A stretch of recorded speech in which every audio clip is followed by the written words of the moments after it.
एक राजा ने क्या किया, वो यात्रा पे गया, उसके 3 नौकर थे, उसने तीनों नौकर को कुछ पैसा दिया। पहले नौकर को बुलाया, इधर आ, ये 5 मुद्राएं हैं, ये लो और इस पे काम करो। दूसरे को बुलाया, उसने बोला तेरे लिए 3 मुद्रा है, तू 3 ले और उसके साथ कुछ व्यापार कर, कुछ काम कर, मैं 1 साल के बाद लौट के आऊंगा और देखूंगा कि तूने।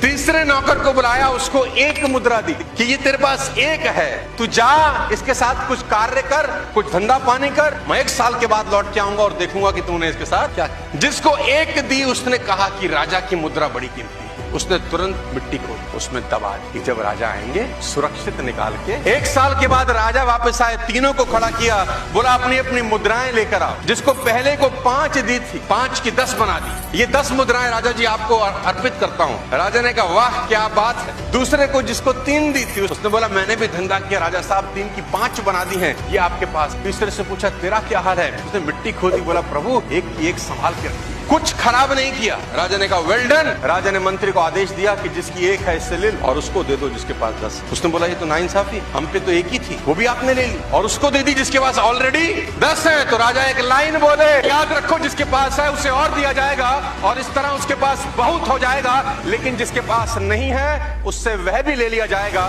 जो उसके पास है। आप क्या कर रहे हैं ये इंपॉर्टेंट नहीं है, इंपॉर्टेंट ये है कि साला आप क्या कर सकते।